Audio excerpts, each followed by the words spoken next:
Hey, what's going on everyone? My name is Donovan, and in today's video, we're going to be taking a look at the Akaso Brave 7 LE or Launch Edition.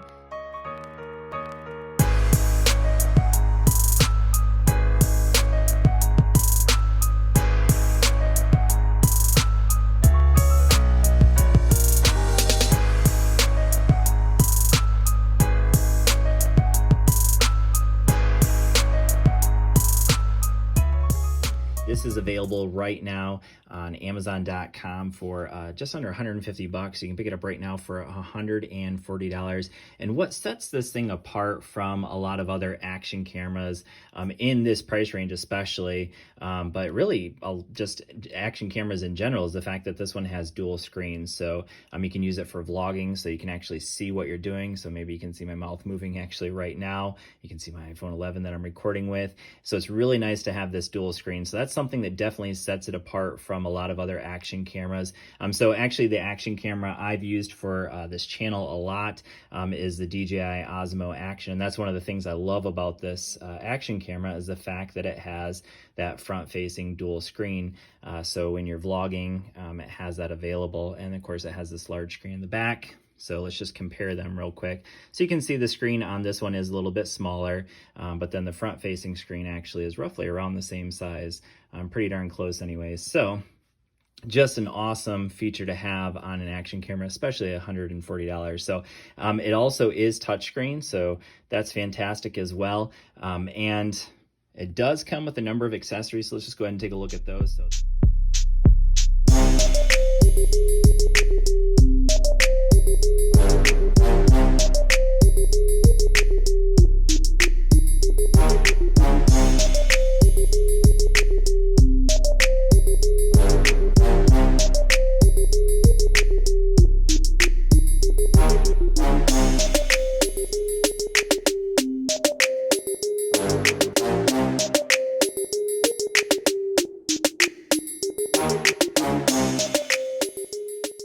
At those. So there's a bunch of GoPro accessories it comes with, because you can see it does have a GoPro mount here on this waterproof case. So just so you know, if you want to take it deep into the water, you definitely want to use the waterproof case. However, the camera by itself is IPX7 water resistant, so if you want to take it out in the rain or whatever, it's going to be just fine if it's going to get wet. But if you're going to go swimming with it or anything like that, you may want to use the waterproof case. Now, you are going to lose audio if you do that, but of course, like I said, it is water resistant. I actually was using it in the rain, I think a couple days ago, and it was obviously doing just fine there. So anyways, let's go ahead and take a look at the camera itself. So this, of course, is our little screen on the back. We have that front-facing screen, of course, where we're going to shoot from. Down here, we have a tripod mount, so that's what you're going to use by default. So what I've been using it with primarily is with one of these tripod-type mounts. So this isn't like an action camera. What do we call it? Extension pole, I guess. So we have our mount there, and this actually extends out a long ways. So I think it extends out to like 4 feet, and then we have a little tripod option down here as well. So I picked this up on Amazon for like 25 bucks. So I'll link that down below as well. So you do get 2 batteries with it. They're 1,350 milliamp hours. You get about an hour of video recording, depending, of course, on your settings that you're using. As far as the camera itself, there are 3 buttons. We have a menu button. This is our shooting button, and then over here is our power button. So right now, you can see it's kind of powered. It's not powered off, but it was kind of on like standby mode there. Down here, this is our battery housing. So here's one of the batteries. You also get a second battery, and you can see that it does unfortunately charge via micro USB. You can also directly charge the camera with the battery in it. And then right here is where our micro SD card will go, right over here. So we'll set that down. So you can charge both batteries simultaneously if you put them in a little battery charger here. And we're gonna go ahead and shut that. Over here, so you can see, heard it just went off. So there's a speaker here, there's a microphone up here. And then right over here is where you're going to charge it. That's micro USB there. And then we have a mini HDMI input there as well. So that's pretty much it when it comes to the camera. There are a couple of LED indicators here as well. So right now it is showing me that it's off, so we'll turn it back on. And the touch screen, it is all touch screen based here, so you can see a whole bunch of things here. So we got a little zoom in here, so it zooms up to 5 times digitally. Of course, it's not actually optical zoom. We do have electronic image stabilization here, so that's what this little guy right here, this little thing right here. So I did some footage where I accidentally realized I didn't even have electronic image stabilization turned on, so I'll show you some of that footage.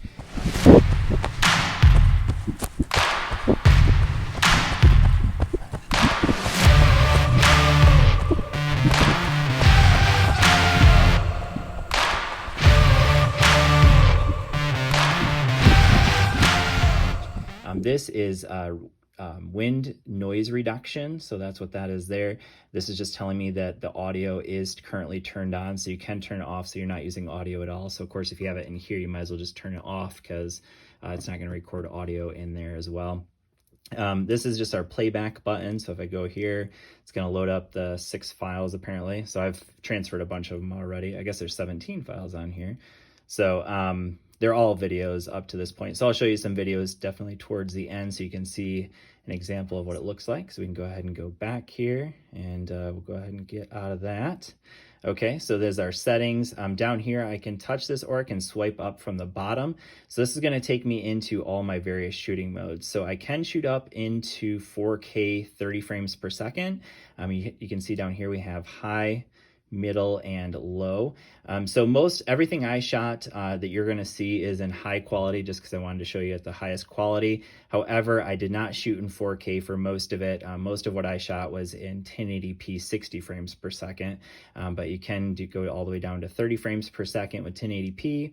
And then in 720p, we can actually go all the way up to 240 frames per second. So that would be for your slow motion, but by default, the slow motion video that you're going to take is in 720p 120 frames per second. And then we have it down to 60 frames per second. So that's all the resolution options we have there.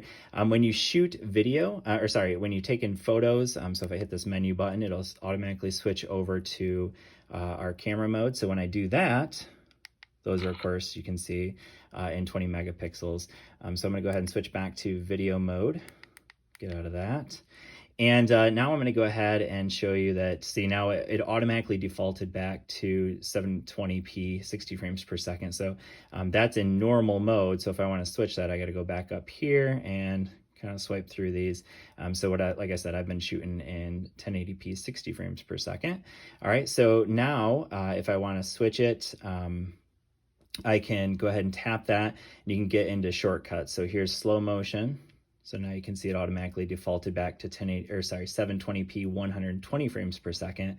But notice now there's no image stabilization, which in slow motion, it kind of stabilizes kind of on its own just by the fact that it is going in a slower motion. So if I go back to normal, notice this is kind of one maybe little frustration here, is that when I go back to normal after being in slow motion, notice that it stays in 720p 120 frames per second. So that was one little frustration I had with it. So if I want to go back to 1080p 60 frames per second, I have to go back like that. Then we can go into settings. So you can change the video resolution here as well. Whoops, I did hit the wrong thing there. So that was voice record, but I can change the video resolution there. That's another way to do it. We can choose voice record on or off there. We have image stabilization on or off. We'll go ahead and swipe through that. We can change our video quality here as well. So that's the high, medium, or low. Wind noise reduction. So you can see I have it on. We have auto low light. So this is where you're going to go through your various, so EV, we can change our metering. We can adjust a date stamp. We can turn it on or off and adjust the date in there as well. If I hit this, go ahead and go to single, and now we can change the photo resolution and everything in here as well. All right, so that's all of our settings. Again, zoom over here. I'm going to hit this one more time. And actually, so if you want to switch over to the front facing screen here, basically I'm just going to hold down on this. So you hold down for a couple seconds, and now we have it.